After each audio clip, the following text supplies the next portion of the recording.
Welcome to L208, Health and Literature. I'm delighted that you've signed up for this class. My name is Professor Gustafson, and I'm going to be your instructor for this course. So, a little bit about myself. I'm an assistant professor in the English department at IU Northwest, where I teach courses in writing, children's literature, and British literature. And my areas of research specialization are children's literature, British literature of the 18th century, and also literature and medicine. So I've recently been doing some research into the ways in which medical students can benefit from taking humanities courses. In particular, I'm studying the way in which humanities training, that is, courses in things like literature, even things like psychology, history, art history, philosophy, the ways in which this kind of coursework can increase medical students' empathy and also their cultural competence. In today's lecture, I want to go over the nuts and bolts of this course. So let's start with our Canvas website. What I've done here is I pulled up the Canvas website. This is obviously an online course, so this is going to be the main way that you're going to be interacting with both me and also with one another. So let's take a look at the landscape of this website. First of all, what you'll notice is you have a drop-down menu on the left-hand side. When you first log onto the course, you'll go to a welcome page, which is right here. This welcome page currently gives you my contact information, which I'll go over in a minute. I'll also occasionally do announcements on, on this welcome page, but I oftentimes will also email you those announcements as well, just to make sure that you're kept abreast of any changes in the course or any things that I want to make sure that you know. All right, so as I mentioned, this welcome page does contain my contact information. Again, my name is Professor Gustafson. Should you need to contact me with any questions or comments, you can email me. I've listed my email address. Email is really my preferred method of communication with people. It takes me up to 24 hours to respond to an email during the week, and then 48 hours on the weekend. If you prefer, you can also call my office phone and leave a voicemail. I've included my office number. And you can always drop by my office hours if you have any questions or want to chat. So my office hours are held in Hawthorne Hall 403. They run Tuesdays and Thursdays from 10 to 11:30 and then from 1 to 2:30. If those days and times don't work for you, I can also meet by appointment. Similarly, if you find that you can't come into the office because you're off campus, I can also meet with students via Zoom. And Zoom is IUN's video conferencing software. I've included my Zoom address in the syllabus. All right, so let's take a look at some of these other tabs. What you'll notice below the home tab on the drop-down menu is the syllabus tab. I'll get there in a moment. There's also the modules tab. And the modules tab really contains your week-to-week information. Every single week, you'll be given all the things that you need to, do, some of the things you need to read, and any assignments that you need to do in your module tab. As you can see, I've clicked on it here. This shows me week 2. Week 1 will be up on Monday. If I click into the what's up in week 2, which I would suggest you do at the beginning of each week, you'll notice that each week contains a list of goals and then also a list of tasks that you need to complete. Now, I've divided up your reading onto Tuesdays and Thursdays. I'd like you to complete your reading by those days listed.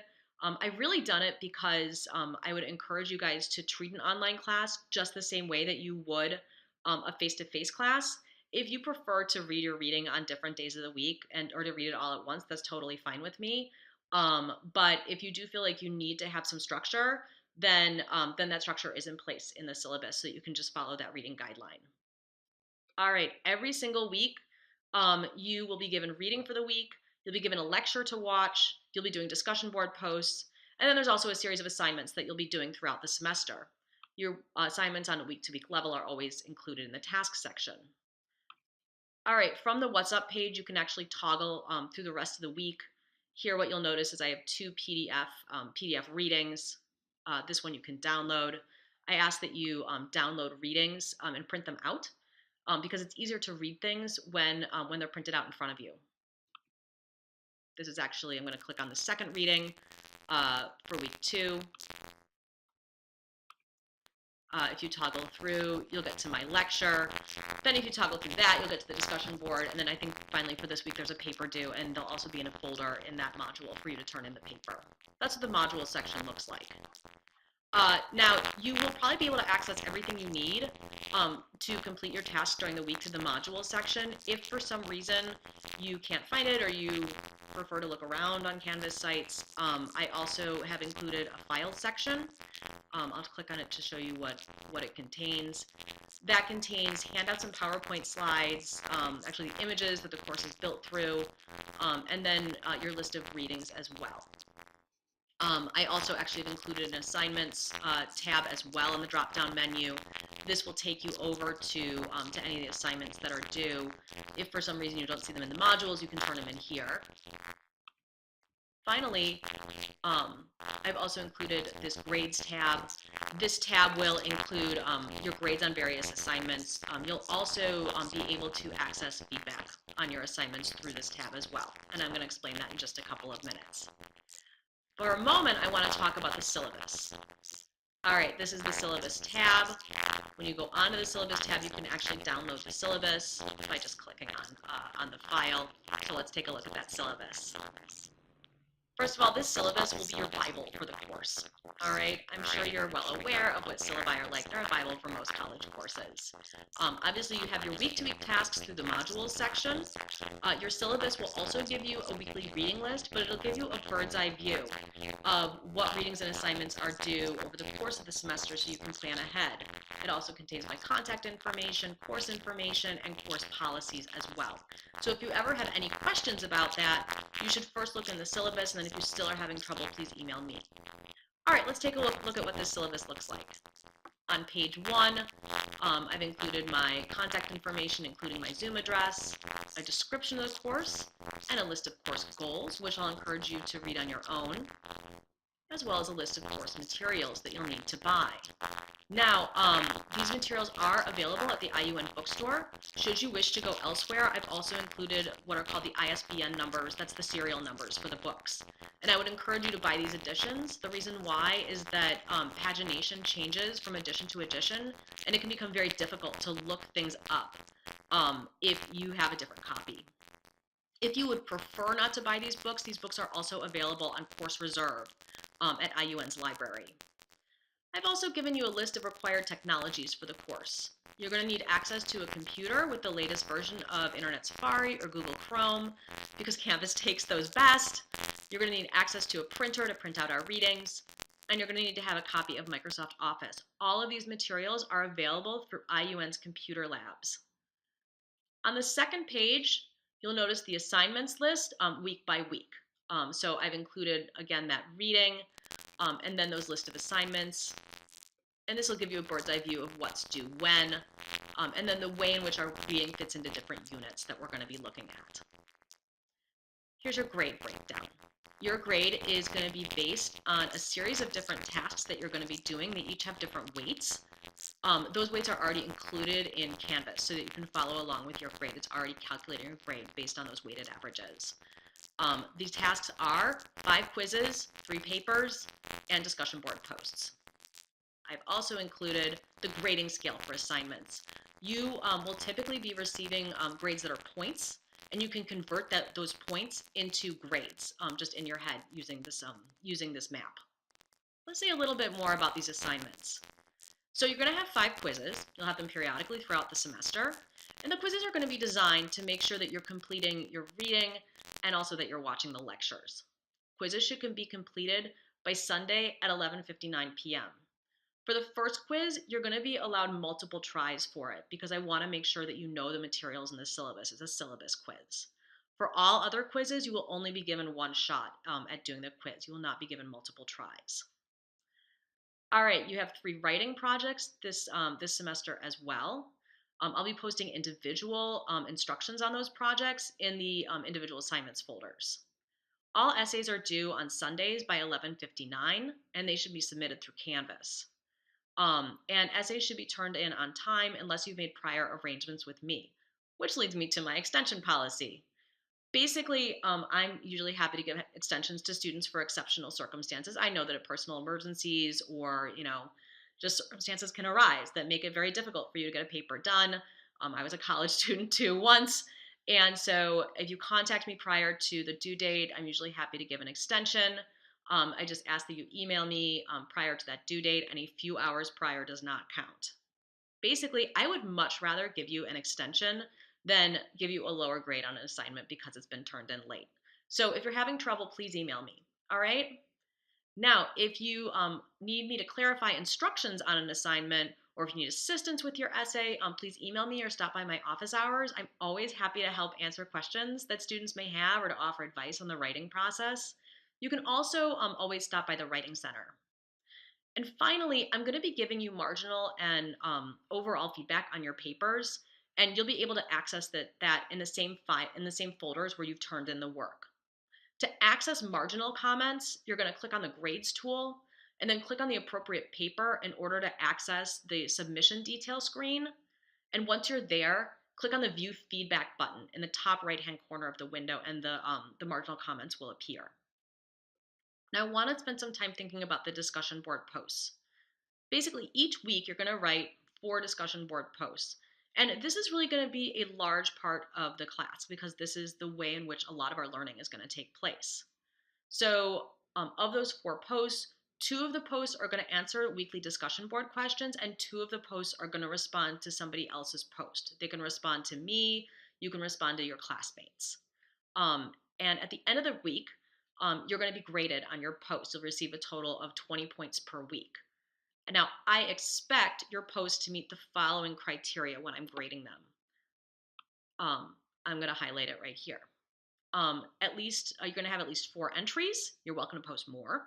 Your 4 entries have to be 100 words each, or at least 100 words each. So the total for all 4 posts will be at least 400 words. Your entries need to respond to all of our readings for the week. That is, that you need to demonstrate through your discussion board posts that you've done all your reading for the week. It's going to be one of the ways that I know. Your entries have to be posted on 2 different days, and your entries have to be completed by Friday at midnight. I will accept the occasional post that's posted on Saturday morning. The reason why I've asked for Friday at midnight is that I try and respond to your posts as well. I respond during the week. I do not do posts on the weekends. I want to be able to respond to your writing, and this gives me a chance to do so. All right, as I said before, you're going to be graded each week on your posts. Your grades are going to be determined by that above criteria, as well as just the quality of your posts in terms of thinking, response to our reading, engagement with myself and with others, and then also timeliness. And you're always going to receive a rubric with feedback, and occasionally I'm going to offer personalized commentary as well. I won't be able to do that all the time, but I'll try and do it whenever I can.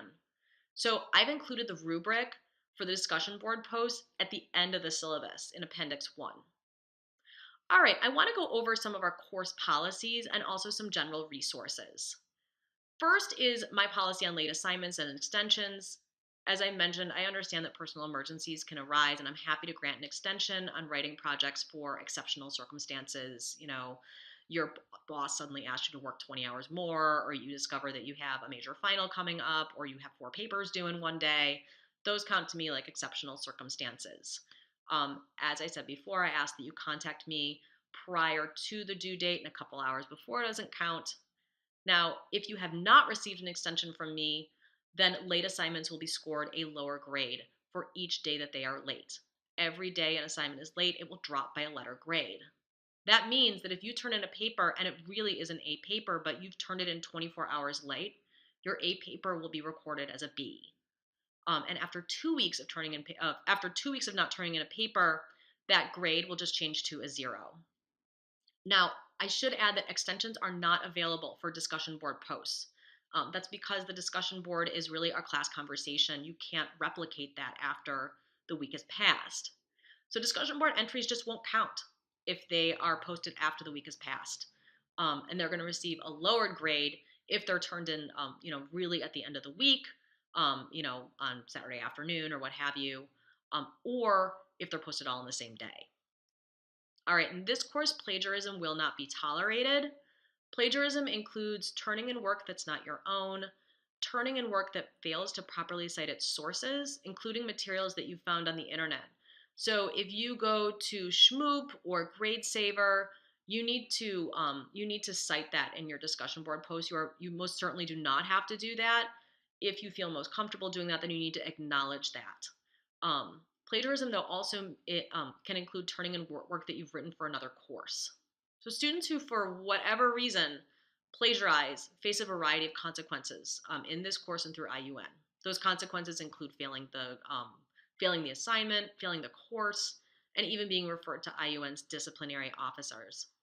If you have any questions regarding plagiarism or source attribution, please see me, ask a reference librarian, or contact a tutor at the Writing Center. In addition, I'm going to send you guys an email asking if you guys want to have an extra lecture on plagiarism, just to make sure that you really have that skill down. All right? All right. I also should tell you that this course participates in IUN Northwest attendance and course commitment policy. Um, and that full policy can be found by clicking on this link. Basically, here's the policy. As a student in this course, you're expected to attend scheduled class meetings and actively participate in class activities. Because this is an online course, I track your attendance and participation through your discussion boards and through the timeliness of your assignments that you're turning in. So students who fail to post during the first week of the semester, or who complete 50% or fewer of their posts and assignments prior to the end of the fourth week, may be subject to administrative withdrawal. In addition, regardless of attendance, students who fail to turn in the majority of their assignments by the posted due dates are also subject to administrative withdrawal. That means that the registrar goes in and withdraws you from the course. And students who are administratively withdrawn from the class after the fourth week are not eligible for a tuition refund. Similarly, an administrative withdrawal may affect a student's financial aid award or their visa status. Please let me know if you have any questions regarding this. And then my policy on classroom conduct is this. Basically, Canvas is our classroom in this class, and it should be considered analogous to a professional environment. You're expected to behave professionally so that everybody can engage in the emotional process, which basically means that disruptive behavior is prohibited. Essentially, don't be a huge jerk on the discussion board. Disruptive behavior includes, but is not limited to, arguing with me on the discussion board about grades or assignments, arguing with other students on the discussion board just sort of for no reason or in a really mean way, arguing with me, about other things, about individual concerns in the middle of the discussion board, or just using language and exhibiting behavior that is distracting to other people on the discussion board. So students who disrupt the discussion board with this type of behavior will be asked to stop it immediately, and if they don't, they will be asked to leave the discussion board for the week and or for the entire semester. But that said, if you have individual concerns, email me so we can talk privately. All right, here's some resources for you guys. First of all, the Writing Center is terrific. If you ever need help on a paper, their tutors are excellent, and they offer tutoring both online and in person. And I've included their contact information. Similarly, IUN's help desk is like terrific. If you have any problems with technology in the course, it's your responsibility to fix it.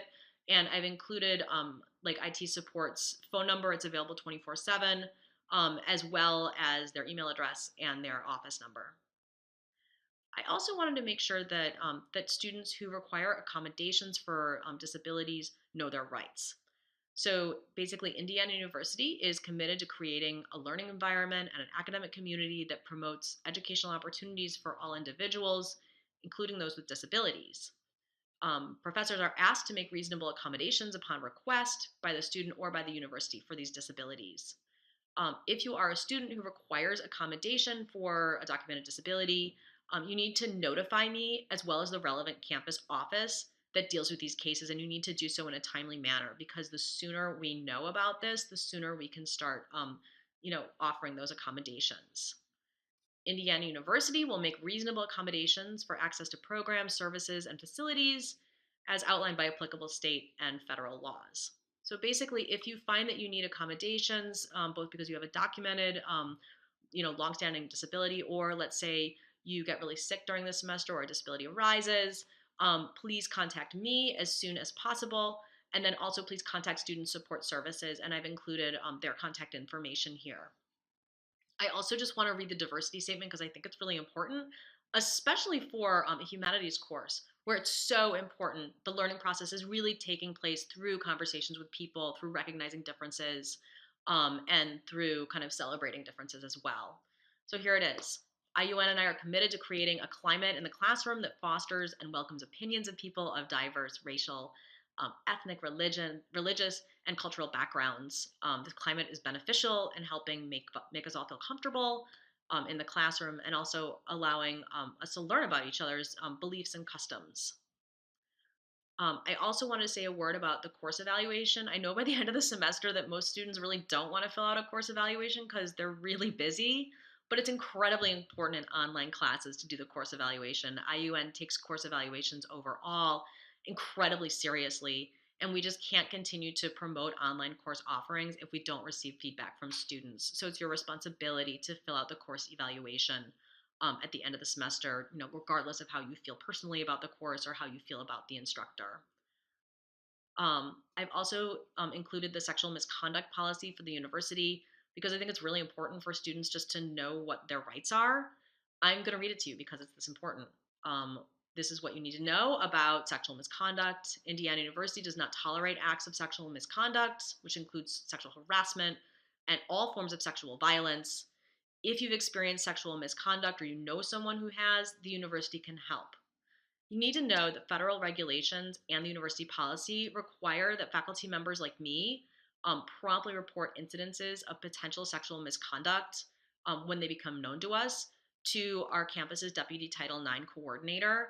And we do that in order to ensure that appropriate measures can be taken and that resources can be made available as soon as possible to the student. The university works with students to protect their privacy by sharing information only with those who need to know to ensure that basically the university can respond to the student and can assist them. If you're seeking help and you'd like to speak to someone confidentially, you can make an appointment with a counselor at the IU Northwest Counseling Center. I've included their office address, but I'm also happy to send you their phone number if that's easier. If you want to find out more information about IUN sexual misconduct policy, here is their website.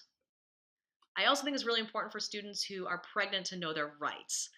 Students who need accommodations relating to pregnancy or post-pregnancy, you should contact Student Support Services as well as me, because the sooner we know, the sooner we can make accommodations.